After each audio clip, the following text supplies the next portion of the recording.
Belt పెట్టుకొని నాకు గుండె జబ్బని ఇదొక పెద్ద నాటకం అనమాట. ఆడనేస్తే ఆడు అక్కడే అయిపోతాడు. ఇన్ని రకాలుగా కూడా డబ్బులు దోసుకోవటంలోనే ఉన్నారు. ఈ రోజు దోసుకొని ఏమయ్యారు, మొత్తం దిగిపోయారు. ఈ రోజు ఎవడెక్కడికి వస్తే లోపలేస్తారని భయంతో ఎవడెక్కడ దాక్కుంటున్నాడు అర్థం కాని పరిస్థితి అయిపోయింది. అంత లేదులే కానండి, ఫలితం ఆశించకుండా చేసేవాడైతే ఋషికొండలు 500 కోట్లతో ఎవడి కోసం కట్టాడు ప్యాలెస్? ప్రతి జిల్లాలో పార్టీ ఆఫీసులు కట్టాడు. ఆ స్థలాలు ఎవరియి? ఆడి భార్య కోరిక కోసం గాదిరెడ్డి ప్యాలెస్ ఎందుకు లాక్కున్నాడు? ఏమి ఆశించినాడు? ఈ కబుర్లు చెప్పొద్దండి. ఏం ఆశించకుండా చేసేదంటే మళ్ళీ వచ్చేస్తే ఏదో ఉద్ధరించేవాడు. ల్యాండ్ టైటిల్ తెచ్చి అందరు ఆస్తులు లాక్కునేవాడు. దొంగని దొంగ అనుకోకుండా దొర అని చూపిస్తున్నాడు అక్కడ. దొర అనేది దొంగని, ఈయన పెద్ద దొంగ. ఇక దొంగని దొర అని ఎట్లా అంటాడు? దొంగల్ని దొర అని బతుకుతాడు. ఈ 18 నెలల కాలంలో చంద్రబాబు అసలు సర్వనాశనం చేసేయడం అసలు మన రాష్ట్రాన్ని. ఈ 18 నెలల కాలంలో జగన్మోహన్ రెడ్డి ఉంటే సంక్షేమం డెవలప్మెంట్ రెండు కళ్ళలాగా చేసే ఏకైక నాయకుడు జగన్మోహన్ రెడ్డి. అసలు ఏది చేసినా ఫలితం ఆశించకుండా చేసేవాడు జగన్మోహన్ రెడ్డి అని చెప్పి కూడా మాట్లాడుతున్నారు. ఏం చెప్తారు? అంత లేదులే కానండి, ఫలితం ఆశించకుండా చేసేవాడైతే ఋషికొండలు 500 కోట్లతో ఎవడి కోసం కట్టాడు ప్యాలెస్? ప్రతి జిల్లాలో పార్టీ ఆఫీసులు కట్టాడు. ఆ స్థలాలు ఎవరియి? ఆడి భార్య కోరిక కోసం గాదిరెడ్డి ప్యాలెస్ ఎందుకు లాక్కున్నాడు? ఏమి ఆశించినాడు? ఈ కబుర్లు చెప్పొద్దండి. ఏం ఆశించకుండా చేసేదంటే మళ్ళీ వచ్చేస్తే ఏదో ఉద్ధరించేవాడు. ల్యాండ్ టైటిల్ తెచ్చి అందరు ఆస్తులు లాక్కునేవాడు. అందరు ఆస్తులు లాక్కునేవాడు. ఇంకా ప్రతి ఇంటి మీద జగన్ బొమ్మలు ఉండాలనేవాడు. ప్రతి ఇంటికి బ్లూ రంగులు వేయాలనేవాడు. ఇది అసలు అంతా మా ఇళ్లలో మేము ప్రశాంతం మాకు నచ్చినట్టు బతికే వాళ్ళం కాదు. మరో కిమ్మును తలపించేవాడు. ఎంత సినిమా లేదులే. జగన్మోహన్ రెడ్డి ఏం ఆశించుకుని చేసామంటే ఎవరు నమ్మరు. తండ్రిని అడ్డం పెట్టుకుని ముఖ్యమంత్రి అయ్యంలో ఎంత దుర్మార్గం, ఎన్ని వేల కోట్లు చేశాడో తెలుసు. రాజశేఖర రెడ్డి ముఖ్యమంత్రి ఇప్పుడు వీళ్ళ ఆస్తులు ఎంత, ఈ 5 ఏళ్లలో ఎంత సంపాదించాడు? నెల్లూరు దగ్గర నుంచి అన్ని ఎక్కడి నుంచి, భారతీయ సిమెంట్ ఎప్పుడు పెట్టి, భారతీయ సిమెంట్ ఎప్పుడు, సాక్షి ఛానల్, సాక్షి ఇవన్నీ ఎప్పుడు పెట్టా? నీ తండ్రి హయాంలో ముఖ్యమంత్రి అయితేనే నువ్వు చేసావు. ఆ రోజే పరిటాల రవి గారిని చంపించావు. ఆ సాక్షులను జైల్లో చంపించావు. అట్లా నీ గురించి ఎవడు తెలియదు, ఏమి ఆశించుకుని చేశాను చెప్పుకుంటే అది జనాలు నవ్వుతారండి. మామూలుగా నవ్వరు. ఇదేంటంటే ఈ 2025 లాస్ట్ జోక్ ఇదే అవుద్ది. అంటే ఒక పక్కన వైసీపీ కూడా మాట్లాడుతూ అసలు జగన్మోహన్ రెడ్డి చెప్పాడంటే చేసి చూపిస్తాడు. జగన్ 2.0 లోడింగ్ అని చెప్పి కూడా వైసీపీ నాయకులందరూ మాట్లాడుతున్నారు. 2029లో కూడా విజయడంగా మోగించేది కూడా జగన్మోహన్ రెడ్డి అని చెప్పి మాట్లాడుతున్నారు. ఇదేండి ఇవన్నీ ఉత్తర కుమార్ ప్రగల్భాలండి. ఏ విధంగా మోగిస్తాడు విజయడంక? ఈ విధంగా నరుకు చేసి మేము నరుకుతాం, చంపుతాం అంటే ఏ విధంగా మోగిస్తాడు? జనాలు నరికించుకోవటానికి, చంపించుకోవటానికి ఓట్లేస్తారేంటి? అందరికీ 4 కాలాలు బతకాలని ఉండదు.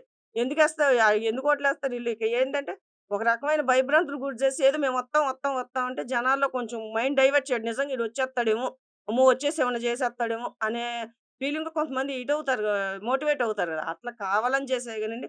ఆయన వచ్చేది లేదు. ఒకసారి అన్నాడు, ఒకసారి అయిపోయింది. ఇతన్ని ఇవన్నీ నిజంగా చంద్రబాబు నాయుడు గారు అన్నట్టు ఈ రౌడీజం చేసేవాళ్ళు గట్టిగా యాక్షన్ తీసుకుంటే వీళ్ళకి మాటలు కూడా రావండి. తిరుమల తిరుపతి దేవస్థానంలో కూడా గతంలో మనం పరకామణి కేసు గురించి చూసాము, లడ్డు వ్యవహారం గురించి చూసాము. రీసెంట్ గా కూడా తిరుమలలో గోవిందరాజు గారి టెంపుల్లో కూడా 50 కేజీలు బంగారం దొంగతనం చేశారని చెప్పి జరిగిందని చెప్పి విజిలెన్స్ విచారణలో ఒక నివేదిక ఇచ్చారని. అసలు ఎలా చూడొచ్చు అంటారు? అసలు పరకామణి కేసు అసలు పెద్ద కేసు అండి. అది కాదు అన్నప్పుడే ఆయన వెంకటేశ్వర స్వామి మీద ఎంత భక్తి ఉందో తెలిసిపోయింది. దొంగని దొంగ అనుకోకుండా దొర అని చూపిస్తున్నాడు అక్కడ. దొర అనేది దొంగని, ఈయన పెద్ద దొంగ. ఇక దొంగని దొర అని ఎట్లా అంటాడు? దొంగల్ని దొర అని బతుకుతాడు. అంటే ఆయన చేసిందంతా తిరుపతిలో దొంగతనాలే. దొరలందరూ దొంగతనాలు చేశారు. వాళ్ళు దొరలని ఎట్లా ఒప్పుకుంటారు? దొరలుగా ఒప్పుకోవడానికి కూడా జనాలు ఎవరు ఇంత పిచ్చోళ్ళు లేరు. దొరలని ఒప్పుకుంటే ప్రతి ఒక్కడు బయటికి లాగుతాం. ఎందుకంటే జగన్మోహన్ రెడ్డి నువ్వేం మామూలు పనులు చేయలా.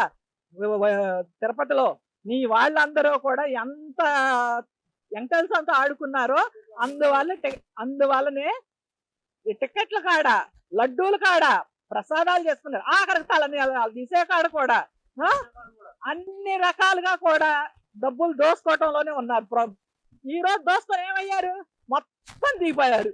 ఈ రోజు ఎవడెక్కడికి వస్తే లోపలేస్తారని భయంతో ఎవడెక్కడ దాక్కుంటున్నాడు అర్థం కాని పరిస్థితి అయిపోయింది. వంశీని చూసిన కాడి నుంచి ఆ వంశీ అవతారం బయటపడింది. ముందు వాడిని ఏం కాలే, నా మమ్మల్ని ఏం పీకుతారు అనుకున్నారు. వంశీ అవతారం చూసిన కాడి నుంచి ఈడు తిరుగుతున్నాడు కొడాలని గడికి, ఈడు బెల్ట్ పెట్టుకొని నాకు గుండె జబ్బని ఇదొక పెద్ద నాటకం అనమాట. ఆడనేస్తే ఆడు అక్కడే అయిపోతాడు. ఎందుకంటే ఇప్పుడే చచ్చేవాళ్ళలాగా ఉన్నాడు. అందుట్లో ఏం ఒక 1 వారం రోజులు 10 రోజులు చచ్చాడు అనుకో, ముందు మనమే చంపామని మళ్ళీ అదొక నేరం. తిరుమలలో కూడా అసలు చంద్రబాబు రాజకీయం ప్రలోభం కోసమే తిరుమల తిరుపతి దేవస్థానం ఇలా మా రాజకీయం కోసం వాడుకుంటున్నారు. అసలు జగన్మోహన్ రెడ్డి ఈ మొత్తం ఏం చేయకుండా పరిపాలన శుభ్రంగా తిరుమల తిరుపతి దేవస్థానాన్ని ఒక ఇదిగో నిలబెట్టాడు తిరుమల అని చెప్పి కూడా మాట్లాడుతున్నారమ్మా, ఏం చెప్తారు? జగన్మోహన్ రెడ్డి తిరుమలని నిలబెట్టాడా? తిరుమల నిలబెడితే నువ్వు అసలు నీకు చక్కగా నువ్వే సీఎం అయ్యేవాడు జగన్మోహన్ రెడ్డి. అసలు బాబు గారు ఎందుకు వచ్చేవారు? నీ పరిపాలన 5 ఏళ్లలో బాగోక కసితో ఆఖరికి అమెరికా నుంచి వచ్చి కూడా ఓటేసిన జనాలు ఉన్నారు. అంటే జనాలు నువ్వు 5 ఏళ్ళు ఎప్పుడు వస్తాయా, ఎప్పుడు ఓటేద్దాం అని ఎంత అంటే 5 ఏళ్లలో అసలు ఎంత జనాలు ఎప్పుడు మన ఓటు హక్కు వస్తుందా, ఓటుతో బుద్ధి చెబుదావా అన్న ఆరాటంతో ఉన్నాం. కానీ ఇంకొక రకంగా మేము లేము. ఎందుకంటారా, వాళ్ళు చేసిన అరాచకాలు మమ్మల్ని తీసుకెళ్లి మామూలుగా రోడ్డు మీద నడిచే వాళ్ళని తీసుకెళ్లి జైల్లో వేశారు. ఏదన్నా ఎల్లో కలర్ కనపడితే ఆయనకు ఒక రకమైన దడ. ఎందుకండి ఆయనకి ఏ భయం లేనప్పుడు ఆయన వాళ్ళ పార్టీ వాళ్ళు తిరుగుతున్నారు, మేము భయపడము. మమ్మల్ని చూస్తే ఆయన ఎందుకు భయపడుతున్నారు? వాళ్ళ కార్యకర్తలు ఎందుకు భయపడతారు? అసలు మేము మమ్మల్ని జైల్లో వేయడానికి అసలు ఆయనకి ఏం అధికారం ఉందని వేసాడు? మేము ఏమన్నా దొంగతనాలు చేసామా, ఏమన్నా దోపిడీలు చేసామా, లేకపోతే ఎవరెళ్ళన్నా దోసుకొచ్చామా, ఏం చేసామని వేశారు?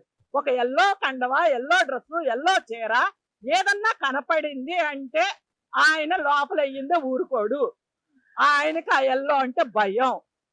ఆ ఎల్లో అనేది ఆ భయం ఉన్నంత కాలం ఆయనకి చెమటలు పట్టి అలాగే పోతాడు. మరి ఇంకొక 6 నెలల్లో గురుగారి నియోజకవర్గాన్ని చూసుకుంటే కొడాలని మాట్లాడుతూ, నాకు ఈ 6 నెలలు నేను రాజకీయంగా దూరంగా ఉన్నాను, నాకు హెల్త్ బాగాలేదు, కానీ ఇంకొక 6 నెలల్లో నేను రాజకీయ పరంగా ఫుల్ యాక్టివ్ గా తిరుగుతానని చెప్పి మాట్లాడుతున్నారమ్మా. అసలు ఏం చెప్తారు దాని గురించి? అసలు రాజకీయం అసలు 6 నెలలు ఎందుకు? నీకు సత్తా ఉంటే ఇప్పుడేరా, బాగున్నా బాగోపోయినా పోయేవాడు ఎప్పుడైనా పోతావు. 6 నెలల దాకా ఎందుకు? 6 నెలలకి ఏం బాగుపడతావు నువ్వు? నీ ఆరోగ్యం బాగుంటుందా? లేకపోతే నువ్వేమన్నా పెద్ద తోపు అయిపోతావు. అప్పుడు మాట్లాడినాడు, ఇప్పుడు మాట్లాడావు మీడియా ముందు. 6 నెలలు టైం తీసుకోవాలా? అప్పుడు ఎర్రవీగావా మీడియాల ముందు, వాళ్ళని పొడి చేస్తాను, వీళ్ళని ఇది చేసేస్తాను, వాళ్ళని అది చేసేస్తానని. ఇప్పుడు బేకలేవా వచ్చి? ఆరోగ్యం బాగోపోతే నోటికి ఏమైంది? నోటికి క్యాన్సర్ వచ్చిందా? నోటికి ఏమైనా క్యాన్సర్ వచ్చిందా? మాట్లాడలేవా? మాట్లాడటానికే ఉంది. అప్పుడు మాట్లాడేవా జగన్మోహన్ రెడ్డి పరిపాలన 18 నెలల్లో. మరి ఇప్పుడు ఈ 6 నెలల్లో నీకు అంత మార్పు వచ్చేస్తుంది అనమాట. తర్వాత తీసుకొని అంత టైం ఏముందుకు? రా ఇప్పుడే మాట్లాడి ఏదన్నా ఉంటే. 6 నెలలు నీకు టైం అక్కర్లా. అప్పుడు ఏమన్నా నువ్వు పెద్ద తోపు అయిపోవు, లేకపోతే ఏమన్నా గుడివాడకి ఏమన్నా పెద్ద దాదా అయిపోవు.